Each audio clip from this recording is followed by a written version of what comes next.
It doesn't matter whether it's a journalist with a degree or fan media with hee-haw. Every question asked to Russell Martin right now is a difficult one for him. But there's one thing that we know that certainly is not difficult, and that is the answer to this question. What is Jim White?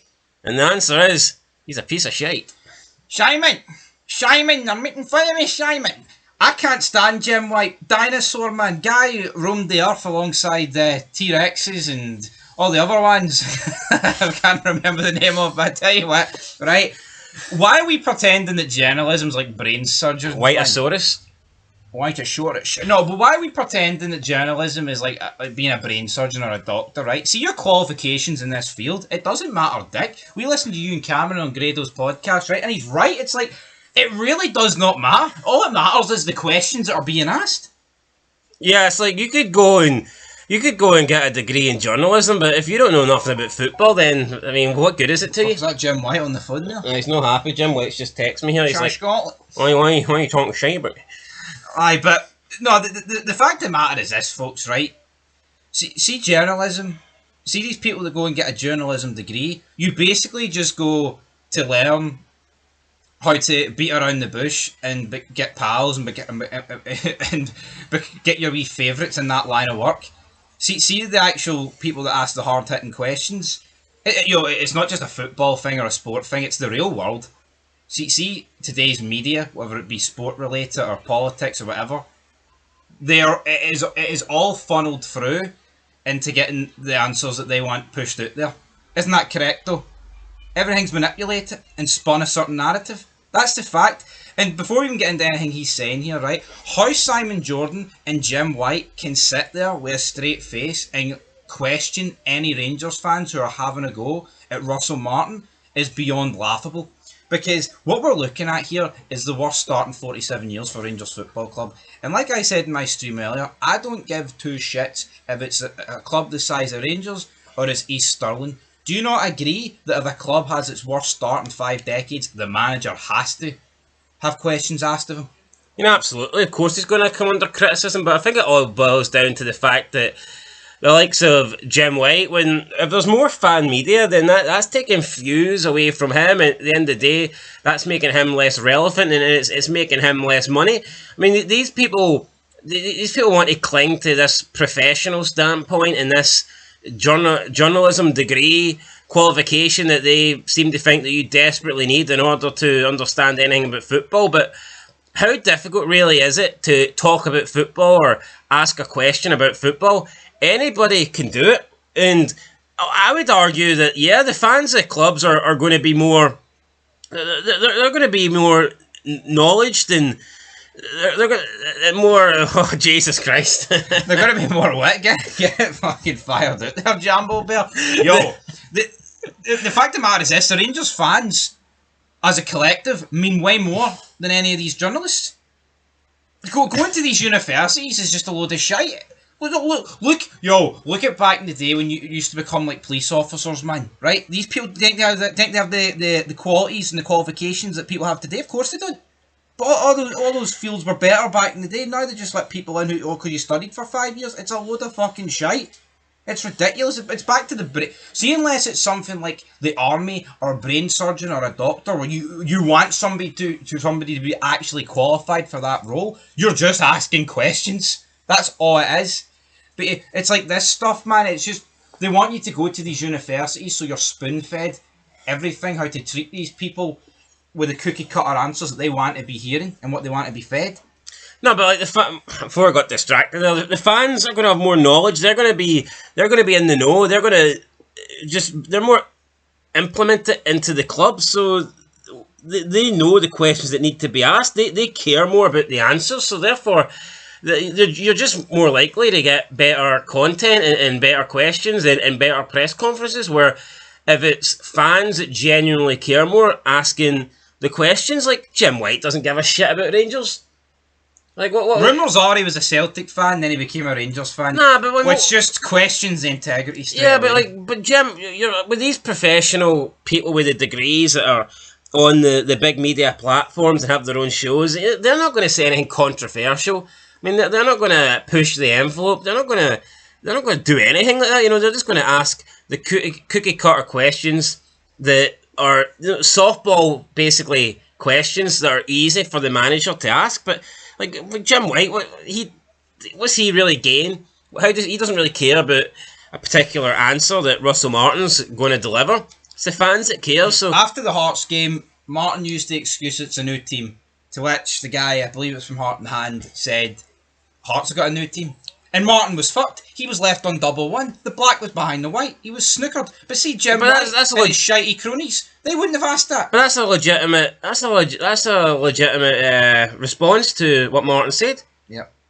Because Hearts do have new players. It's the start to see every team's got new players. I mean, every team's had a massive turnaround. Kilmarnock pretty much lost more or less their whole starting 11, as did Dundee. Yeah. No, I totally agree with that. No, we'll get into it.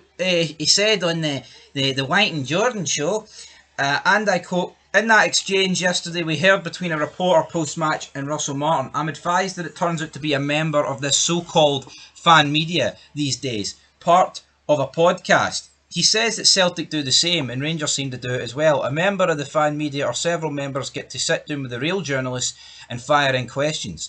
End of quote. Again, it's like he's just demeaning everyone that's a part of fan media. Get to sit down with the real journalists and fire in questions, right? Now, see, to me, see if you're in these press conferences and you're asking questions, you may as well be all the same journalists. What's the name of that guy who does the podcast with Jordan Witt? Simon Jordan. No, but look at Jim White and Simon Jordan, two of the biggest arseholes about. Nobody cares what they've got to say. And that is, it's jealous at the end of the day. These people they're upset and they're insecure that their views are being taken away from them, and that's why they're so upset about all these fan media channels. But honestly, I mean, who gives a shit? Jim White to me is boring. Jim White has never been interesting. I would never sit and listen to a Jim White podcast. I'm not going to waste an hour of my life sitting listening to that. I don't care how many degrees he's got or how long he studied in journalism. At the end of the day, he's boring. He's not entertaining. I have no interest in listening to him. I would rather listen to someone who I think is pretty entertaining and funny and is willing to talk about controversial things and not like beat around the bush with like cookie cutter questions or cookie cutter answers. I'd rather listen to someone like that who's never had a degree in their life or has never maybe not went into education. Like Ewan Cameron, he says that I never studied, I left school early. And a lot of people think Ewan Cameron's a walloper, and sometimes I think he's a walloper, but the one thing I will never take away from Ewan Cameron is he's entertaining and he's good to listen to. Whether you agree with him, whether you disagree, whether you like him, whether you don't, if you love him, hate him, he's entertaining. Look at the Big Scottish Football Podcast. Absolutely fucking sucks now that Ewan Cameron's not on it. But they replaced him with a pro footballer, a guy that's actually done it, a guy that's played for years and had a football career. Doesn't matter. Guy's boring. I couldn't care about Simon Cowen's or whatever he's called. Steve Cowan. Steve Cowan's opinions. I don't give a shit, but he played real football, and like the argument for Steve Cowan and the likes of White and Jota, yeah, but that's a guy that was actually in the game. He's actually played for top clubs. His opinion means more than you. No, it doesn't. The guy didn't even know who Lennon Miller was. Thought that there was no chance Motherwell would get more than £1 million for Lennon. The guy knows nothing, so I couldn't give a shit if Steve Cowan played professional football. Couldn't care if he played for Real Madrid. He's just a boring guy with a shite opinion who's not entertaining, who used to play professional football. Give me Ewan Cameron, the walloper with no education, any day of the week. Because he's funny, he's entertaining, he's got hot takes, he'll say controversial things. He'll speak his mind. He'll speak the truth, and that's what you want. No, but I think the worst thing about this, man, is that these two pricks are actually trying to make out that Martin's start to the season's not been catastrophic. Well, how dare the fan media call him out? So we're starting 47 years, folks. Right? Now, he went on to say, and I quote, "Is that advisable? You, Simon Jordan, always said to me to never have fans in the boardroom. But here we are in an after-match news conference and they can fire in? Question mark. Right. Well, look how much money they fire into the club, so I think they're allowed to fire in a few questions. So, you know what I mean? If you're spending like hundreds or thousands a year, every year, if you can fire money into the club and there's no complaints, there's no barriers, There's no restrictions. Yo, I think can you not fire in a couple of questions? I think Gordon Duncan's alright. See the presenting job he does on Clyde One Super Scoreboard, and when he does reporting on Sky Sports News. But when it comes to this hard hitting stuff, I mean, look at him on Super Scoreboard. He pussyfoots around. Yeah, anytime there's like anytime there's a caller comes in that says something slightly edgy or makes an accusation, he is jumping in there. Oh no, he can't be saying take that back, can't be saying that. It's like, well, I mean, Jim White's question of fans, right? Would I rather Gordon Duncan, who I actually like, or someone like him who will be a bit of a shite bag when it comes to the question, or an actual fan? What happened? Do the asking, do the question. Of course, you want the actual fan. It's the same. You would want Ewan Cameron to ask it because he's a Hearts fan and he'll fucking get straight to the point. And Celtic fans would want their podcasters to do it, whatever.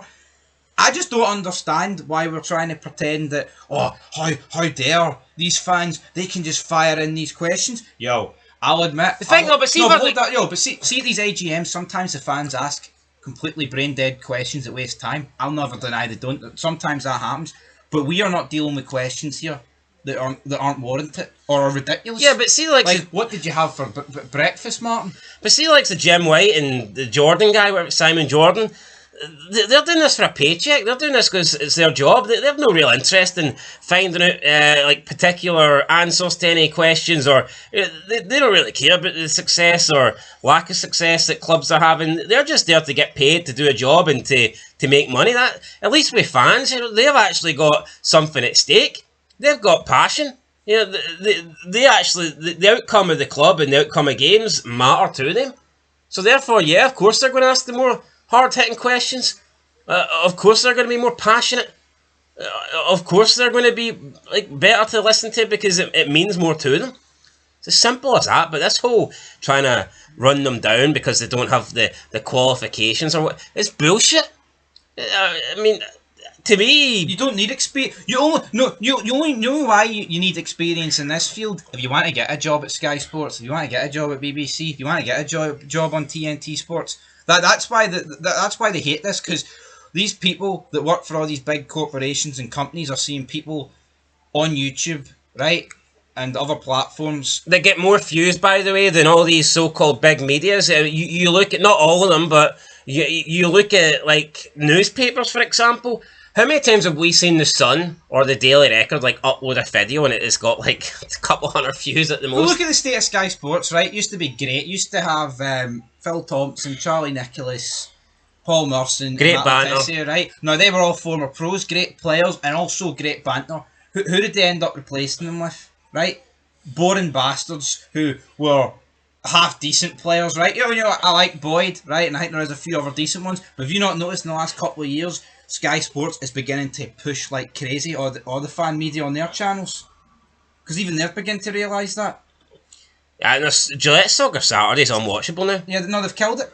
But that's oh man, it's just this whole dig at fan media here. Jim White, he can go fuck himself alongside Simon Jordan. All they do is belittle Scottish football, and they're having a dig here. And you know what? I think there is elements of fan media that is a bit shit. Like, if you look at the United stand, as much as I think Mark Goldbridge is funny to watch and entertaining, he's not a real United fan. I think we can all agree in that here. When you actually look at fan groups in Scotland, they aren't. See Mark Goldbridge, he just screams at a guy that's in it for the views. Whether he's a Nottingham Forest fan or not. That's what Jim White and Simon Jordan are in it for, the views and exactly. The money. See that Rangers fan, right? The guy at Heart and Hand podcast. He's not asking that question for views. He's asking that question. He cares about the club? Yeah, he wants answers. Because he believes that Russell Martin is fucking killing his club and making us... He's not thinking about, sending us to the championship. Will this headline get me clicks, or will this question get noticed in the paper? He's just wanting to know, right, what's happening at my club and are you going to fix it? And it's the same with the Celtic. He wants reassurance that his team's going to get better. And so fan media, give me fan media over. But it's not like it's just any fan. It's like the fan media that you get, they do tend, the ones that get to the top, they do tend to be consistent and work hard, and they have something to offer. It's not like it's just anyone does it and they get success. At the end of the day, I mean, give me guy that was just a fan and Now, no for degree over example, these two. Like, Rangers Rabble, right? Martin, he's connected with that. What is it, the Talk Sport YouTube group or something? Where it's Talk Sport are like sponsored like a few fan podcasts on YouTube. So is he gonna call us out? I think this is very hypocritical that Talk Sport have partnered themselves with all these fan media and then just fucking bash them and belittle them. Because see if we were anyway connected to Talk Sport, they'd be getting told to get to fuck.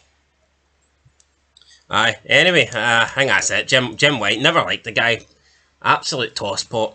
Yeah, but see if there's truth in the fact he was a Celtic fan, then he became a Rangers fan. Well, then where's his integrity then? I mean, for that alone just speaks fucking volumes with the guy. Absolute fud. Dinosaur of the game. And the fact of the matter is this, folks. See, journalism, you don't need to be qualified in it to be asking I mean, it's just asking hard-hitting questions at the end of the day. And the guys that are qualified can't do it. Can't do it, won't do it. Maybe afraid of repercussions or something like that. I don't know. Afraid of creating controversy. They just want to go in and ask the simple questions, get the simple answers, get out there and get paid. That's pretty much you could make the case that the guys in journalism are maybe overqualified for it because they've spent 5 years doing something that at the end of the day all they need to do is ask a couple of questions to the managers and pressers. You could make that case. Maybe they could have spent 5 years doing something better. But I think the likes of Jim White are just better. Thinking, hold on here, I actually had to go and get a degree. I had to study this. I wasted I had to put a lot of effort and time into obtaining this degree. And then you've got people that have never done it, and they're coming in, and they think they're on the same level as me, and he's probably better and whatnot. But at the same time, all these fan medias, right? I mean, well, we've spent a lot of years on this YouTube channel. Some people have spent more than us, right, etc. Put a lot of years into YouTube. Put a lot of years into their companies to do with fan media. It's not like all these fan media groups, right, just spawned overnight, and they were given all these subscribers. They had to earn these opportunities to get in and to get their followers. So see, at the same time, it's all good saying, oh, well, these guys did 5 years at university and college and they got all these degrees, right? I can guarantee you these pricks had it easier doing all that than doing the grind on YouTube and beyond. So I think we'll leave it there. Jim White can go fuck himself, and fan media's here to stay. That's not professional. Peace.